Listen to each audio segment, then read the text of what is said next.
You were in the first Gulf War as well. Tell me I a little was, bit. yes. I was, as I said, my basic trade is a weapons engineer officer, weapons engineer. So I was the weapons engineer officer of a mine hunter, HMS Ledbury, when the first Gulf War broke out, and we were sent to to carry out the mine clearance operations, which we did during and after the Gulf War. In fact, the first Gulf War broke out on the 20, on the sorry, I nearly forgot my own wedding anniversary then.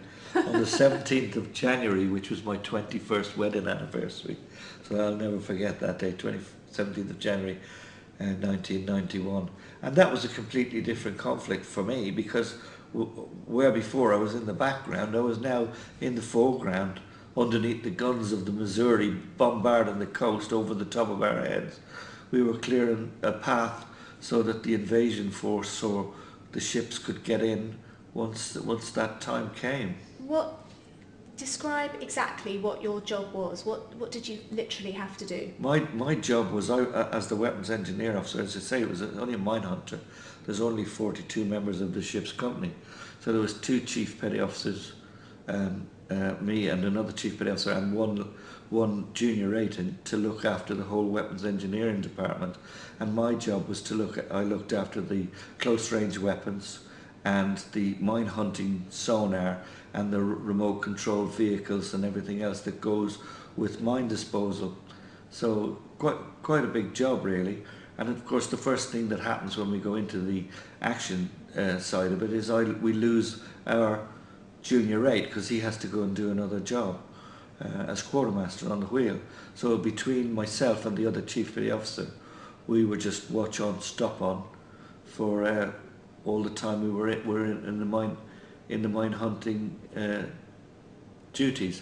But we used to do it for a day, 24 or 48 hours, and then we'd come out and go alongside our mothership, which was the RFA Sir Galahad, the new one, not the one that was hit obviously in the Falklands, which had our base repair party on board, and they would come on board and do our maintenance for us while we could get some shut-eye and recover and get ready for the next 48 hours mine hunting. What was it like being on the ground? Was it scary or? It was very scary, because we were there at night, which was when we were under major a chance of being hit by these missiles that they had on the shore. We didn't know when they could be flashed up, and we were just relying on what we would call our goalkeepers, the big ships, to keep us safe. If we were attacked by a missile, hope that they would be able to shoot it down. In fact, one missile passed between us and the next mine hunter heading towards a major war vessel. It was shot down, but it got past us first, which goes to show that our radar absorbent anti-radar, our invisibility was actually working, thank goodness. But it was pretty scary, because it was pitch black. Even in the daytime it was pitch black, freezing cold, because of all the fires that Saddam's troops had started.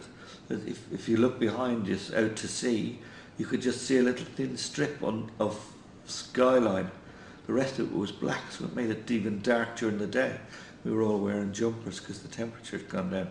But it was so quiet and eerie. There was oil all over the water.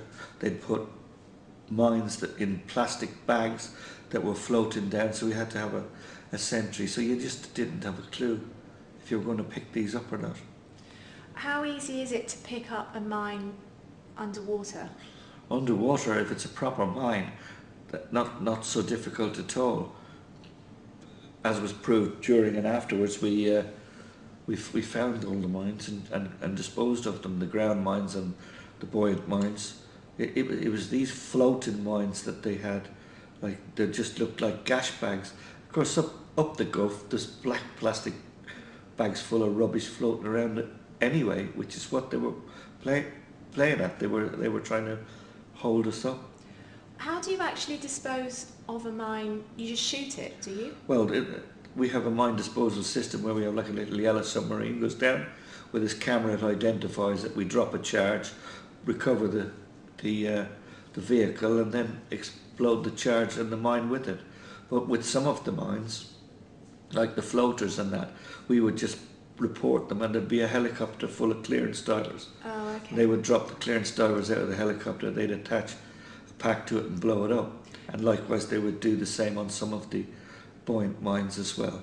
How long were you out in the Gulf for, and did you ever land?